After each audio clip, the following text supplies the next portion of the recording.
আসসালামু আলাইকুম প্রিয় শিক্ষার্থী, আশা করি তোমরা ভালো আছো।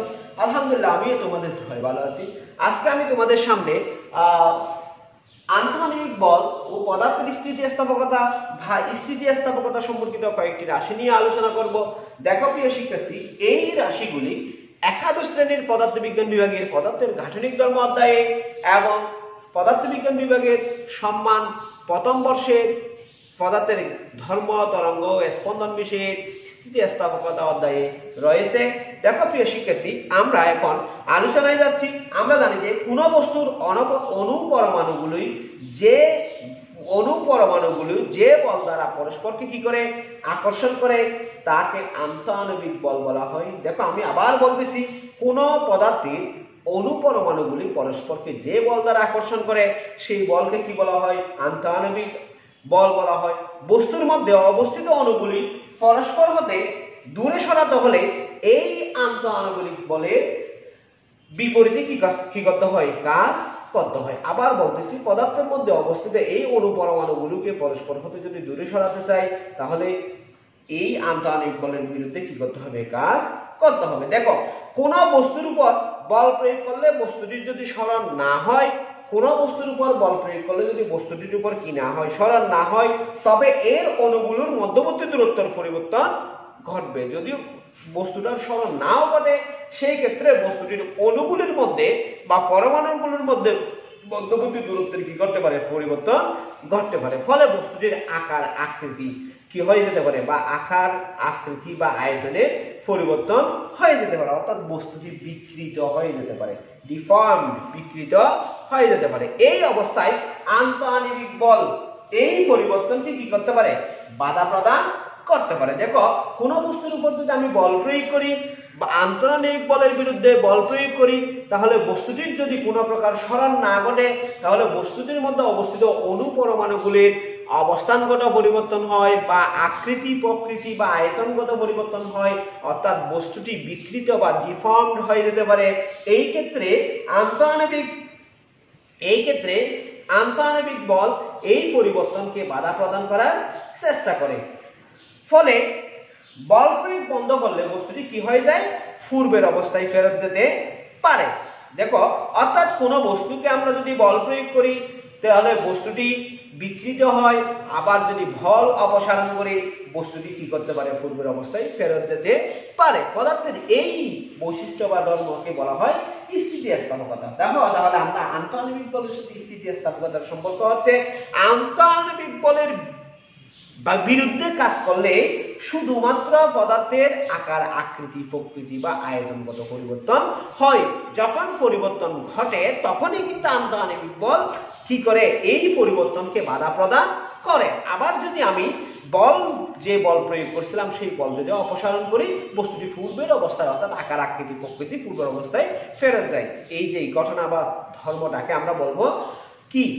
স্থিতিস্থাপকতা। তাহলে স্থিতিস্থাপকতা এবং আন্তঃআণবিক বলের মধ্যে অনেক বেশি কি রয়েছে? সম্পর্ক রয়েছে, খুব গুরুত্বপূর্ণ সম্পর্ক রয়েছে। আমরা স্থিতিস্থাপকতার সংজ্ঞাটা এভাবে দিতে পারি: কোন বস্তুর উপর বাহ্যিক বল প্রয়োগ করলে যদি বস্তুর আকার আয়তন কিংবা উভয়ের পরিবর্তন, আকারের পরিবর্তন বা আয়তনের পরিবর্তন বা উভয়ের পরিবর্তন বা বিকৃতি ঘটে এবং প্রযুক্ত বল অপসারণ করার সাথে সাথে যদি বস্তুটি পূর্বের অবস্থায় ফেরত আসে, অর্থাৎ বিকৃত অবস্থার পূর্বের অবস্থায় ফেরত আসে, তখন সেই ধর্মকে আমরা বলবো স্থিতিস্থাপকতা ধর্ম। বস্তুর স্থিতিস্থাপকতা ধর্ম হচ্ছে বস্তুর একটি সাধারণ ধর্ম, এবং যে সমস্ত বস্তুর মধ্যে এই স্থিতিস্থাপকতা ধর্ম বিদ্যমান, সেই সমস্ত বস্তুকে আমরা বলবো স্থিতিস্থাপক বস্তু। দেখো প্রিয় শিক্ষার্থী, আমরা জানি যে কঠিন বস্তুর ক্ষেত্রে একটি সাম্য অবস্থার দূরত্ব বা সাম্য দূরত্ব বা স্থিতি দূরত্ব রয়েছে। যেমন আমরা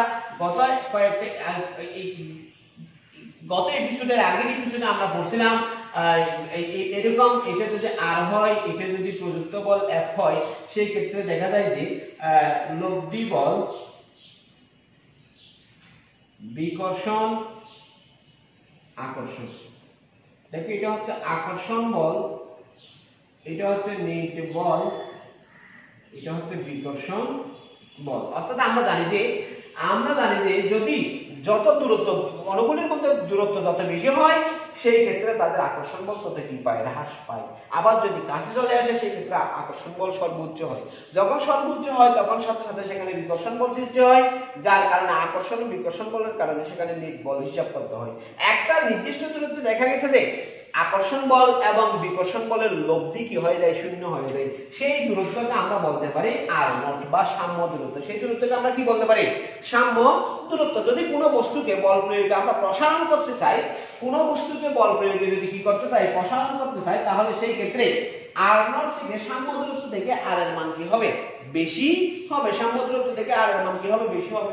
আবার যদি আমরা সংকুচন করতে চাই, এটা হচ্ছে প্রসারণের ক্ষেত্রে, প্রসারণের ক্ষেত্রে। আর যদি সংকুচনের ক্ষেত্রে অর্থাৎ সংকুচন করতে চাই, সেই ক্ষেত্রে আমরা পাবো R naught is greater than R. দেখো এই ক্ষেত্রে যদি আমি প্রসারণ ঘটাতে চাই, সেই ক্ষেত্রে প্রসারণের বিরুদ্ধে এখানে একটা বল কাজ করবে। আবার যদি সংকুচন ঘটাতে চাই, সেই ক্ষেত্রে সংকুচনের বিরুদ্ধে একটি বল কাজ করবে।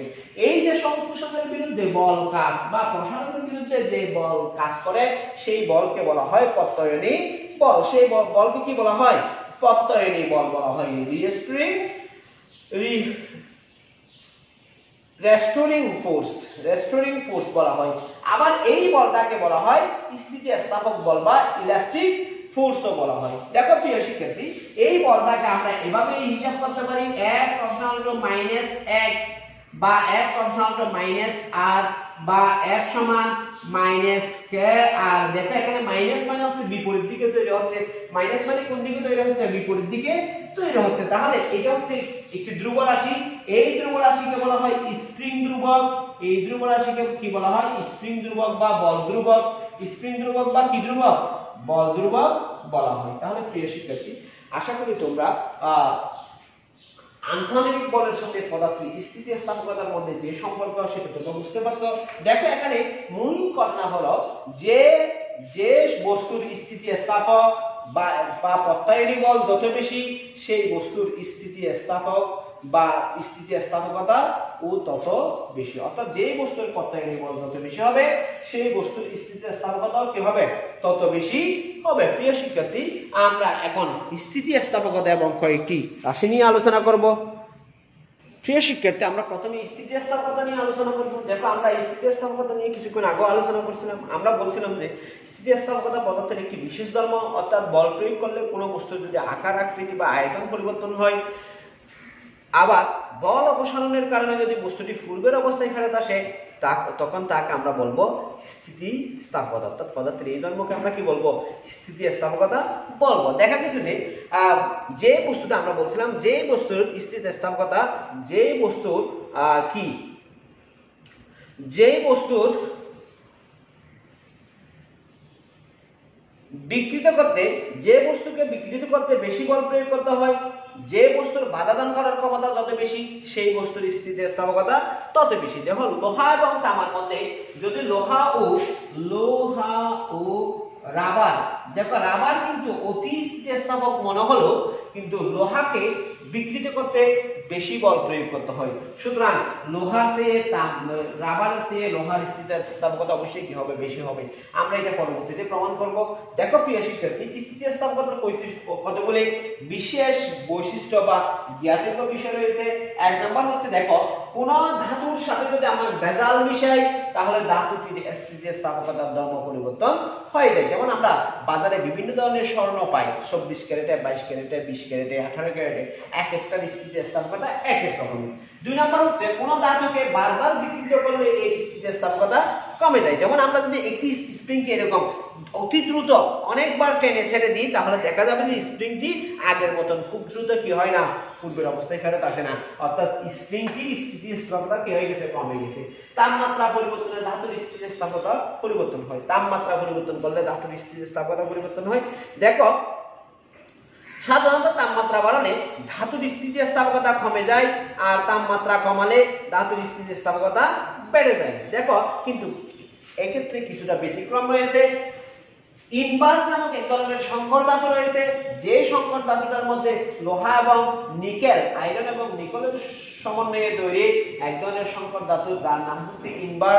এই ইনবার সংকর ধাতুর স্থিতিস্থাপকতা তাপমাত্রা বাড়ালে বা কমালে কোনো কি হয় না, পরিবর্তন হয় না। আশা করি প্রিয় শিক্ষার্থী তোমরা স্থিতিস্থাপক কথা কি জিনিস বুঝতে পারছো।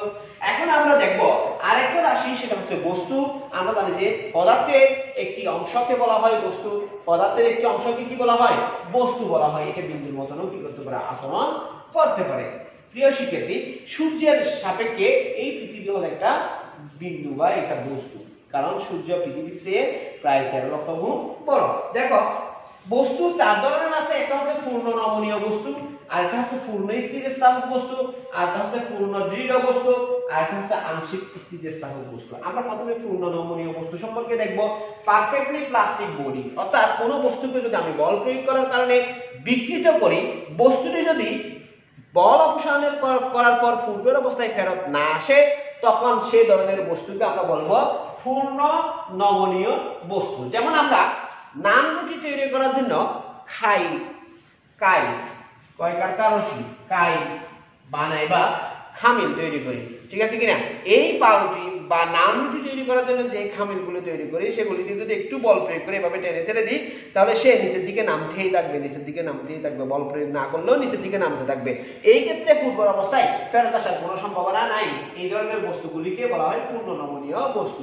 বাস্তবিক পক্ষে এরকম পূর্ণ নমনীয় বস্তু, 100% পূর্ণ নমনীয় বস্তু কি করা যায় না, পাওয়া যায় না। খাদাকে মোটামুটি পূর্ণ নমনীয় বস্তু হিসেবে কি করা হয়, ধরে নেওয়া হয়। প্রিয় শিক্ষার্থী দেখো, এখন পূর্ণ স্থিতিস্থাপক বস্তু। দেখো আমরা স্থিতিস্থাপকতার সংজ্ঞা থেকে বলতে পারি যে সকল বস্তুকে বল প্রয়োগে বিকৃতি করার পর বল অপসারণ করলে পূর্বের অবস্থায় ফেরত আসতে পারে, সেই সমস্ত বস্তুকে আমরা বলি পূর্ণ স্থিতিস্থাপক বস্তু। তাহলে যেখানে 100% বল প্রয়োগ করার কারণে বিকৃত করছে আর 100% বল অপসারণ করার পরে পুরোপুরিভাবে পূর্বের অবস্থায় ফেরত আসে, তখন সেই সমস্ত বস্তুকে আমরা বলবো পূর্ণ স্থিতিস্থাপক বস্তু বা পারফেক্টলি ইলাস্টিক বডি। প্রিয় শিক্ষার্থী, এখন দেখো পূর্ণ দৃঢ় বস্তু। কিছু বস্তু আছে যে বস্তুগুলিকে বল প্রয়োগ করলে তার কি হয় না, কোনো বিকৃতি ঘটে না, অর্থাৎ এগুলি পূর্ণ অস্থিতিস্থাপক ধর্ম প্রদর্শন করে।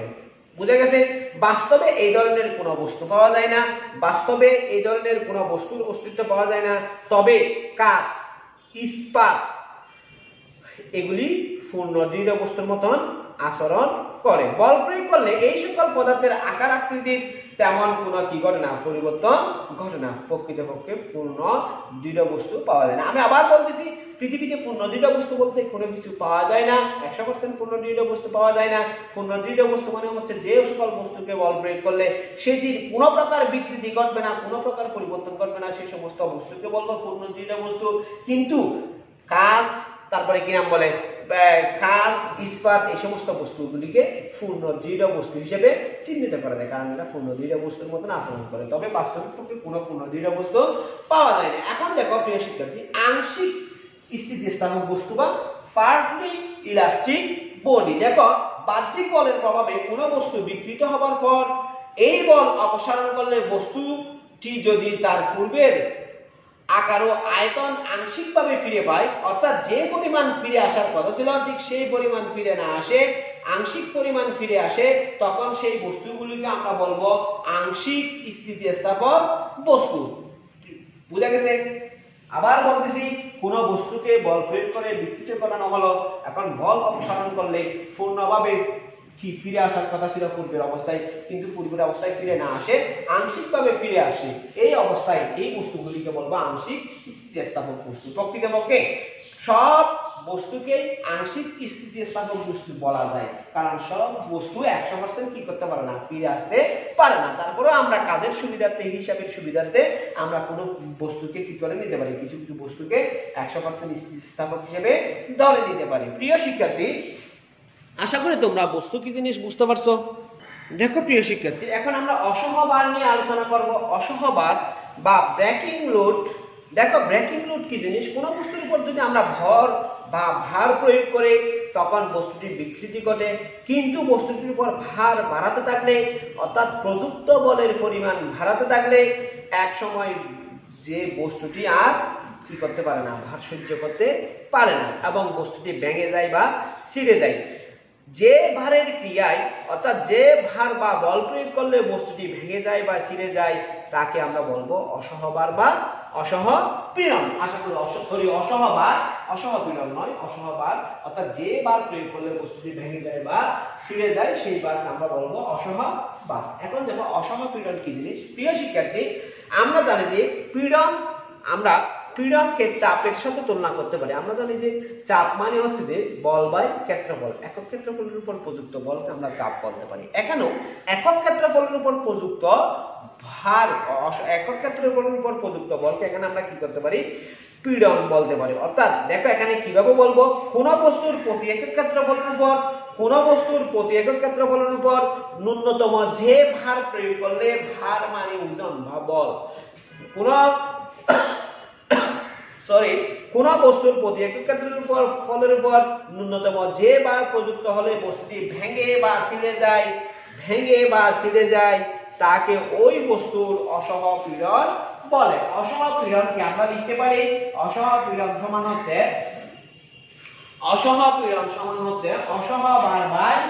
অসহভার বাই ক্ষেত্রফল। দেখো এখানে আমি যদি অসহভারকে বল কল্পনা করি তাহলে বল বাই ক্ষেত্রফল, অর্থাৎ পীড়ন এবং চাপ পরস্পর আমরা এখানে সমান বলতে পারি। দেখো প্রিয় শিক্ষার্থী, অসহভার বাই ক্ষেত্রফল, অসহভার বাই কি ক্ষেত্রফল। অসহভার মানে আমরা লিখতে পারি, অসহভার মানে যদি বলের সাথে যদি তুলনা করি তাহলে অসহভারের একক হবে নিউটন এবং ক্ষেত্রফলের একক হবে মিটার স্কয়ার। তাহলে অসহপীড়নের একক হবে নিউটন পার মিটার স্কয়ার। আমরা এটা নিয়ে পরে আলোচনা করব। এখন দেখো প্রিয় শিক্ষার্থী, স্থিতিস্থাপক সীমা। স্থিতিস্থাপকতা বলছিলাম যে বল প্রয়োগের কারণে কোনো বস্তুর কি হয়, বিকৃতি ঘটে।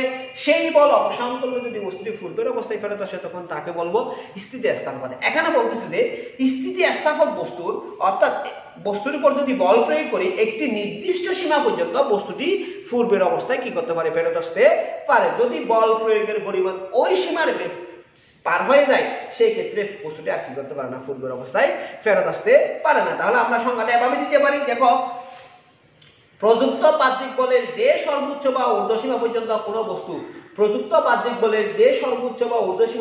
কোনো বস্তু স্থিতিস্থাপক থাকে তাকে ওই বস্তুর স্থিতিস্থাপক সীমা বলে। দেখো প্রত্যেকটি বস্তুর স্থিতিস্থাপক সীমা একই নয়, বিভিন্ন বস্তুর স্থিতিস্থাপক সীমা ভিন্ন ভিন্ন হয়। দেখো ইস্পাত ও হীরার স্থিতিস্থাপক সীমা খুব বেশি, কিন্তু দস্তার স্থিতিস্থাপক সীমা কি তাদের চেয়ে কম। এখন দেখো স্থিতিস্থাপক ক্লান্তি। আমরা কোন এক জায়গায় বলছিলাম কোন বস্তুকে যখন ওই যে স্থিতিস্থাপকতার বিষয় বা বৈশিষ্ট্য বলতে গিয়ে আমরা বলছিলাম যে কোন বস্তুকে যদি বারবার কি করা হয়, সংকোচন প্রসারণ ঘটানো হয়, বা কোনো স্প্রিংকে যদি বারবার সংকোচন প্রসারণ ঘটানো হয়, বা স্থিতিস্থাপকতার উপর যদি বারবার কি করা হয়, কাজ করা হয়, সেই ক্ষেত্রে বারবার যদি কি করা হয়, বিকৃত করা হয়, সেই ক্ষেত্রে তার স্থিতিস্থাপকতা নষ্ট হয়ে যায়। দেখো আমি যদি একটা স্প্রিংকে বারবার প্রসারিত সংকুচিত করে ছেড়ে দিই তাহলে দেখা যাবে যে স্প্রিংটি খুব দ্রুত পূর্বের অবস্থায় কি করতেছে না, ফেরত আসতে পারতেছে না। এই যে সময় দরকার তার চেয়ে একটু বেশি সময় নিচ্ছে। অর্থাৎ আমি এইভাবে বলতে পারি, কোনো একটি বস্তুর এক প্রান্তকে আটকিয়ে আরেক প্রান্তে ক্রমাগত ভার বাড়াতে বা কমাতে থাকলে এই স্থিতিস্থাপকতার অবনতি ঘটবে। ফলে স্থিতিস্থাপক সীমার মধ্যেও ভর অপসারণ করলে বস্তুটি সহজে পূর্বের অবস্থায় কি করে না, ফেরত আসে না, বা ছিঁড়ে যেতে পারে, বা আগের অবস্থায় ফিরে আসতে কিছুটা সময় নিতে পারে, নিতে পারে। এই যে বস্তু পূর্বের মতন দ্রুত আগের অবস্থায় ফেরত আসতে পারে না, বা আসতে কিছুটা সময় নেয়, বা বেশিবার প্রয়োগের কারণে ছিঁড়ে যাওয়ার সম্ভাবনা থাকে, এই অবস্থাকে আমরা বলবো কি, স্থিতিস্থাপক ক্লান্তি। এই জিনিসটা বিজ্ঞানী কেলভিন সর্বপ্রথম আবিষ্কার করছিলেন। স্থিতিস্থাপক ক্লান্তি সর্বপ্রথম কি করছিলেন, আবিষ্কার করছিলেন। প্রিয় শিক্ষার্থী, আমরা এখন বিকৃতি নিয়ে আলোচনা করব। দেখো বিকৃতি মানে হচ্ছে যে বাহ্যিক বল প্রয়োগ করার কারণে যদি কোনো বস্তুর একক মাত্রার কি ঘটে, পরিবর্তন সাধিত হয়, তবে তার এই একক মাত্রার পরিবর্তনকে আমরা বিকৃতি বলবো। আমরা বিকৃতি নিয়ে পরবর্তী এপিসোডে বিস্তারিত আলোচনা করব। এই পর্যন্ত ভালো থেকো। আসসালামু আলাইকুম ওয়া রাহমাতুল্লাহি ওয়া বারাকাতুহু।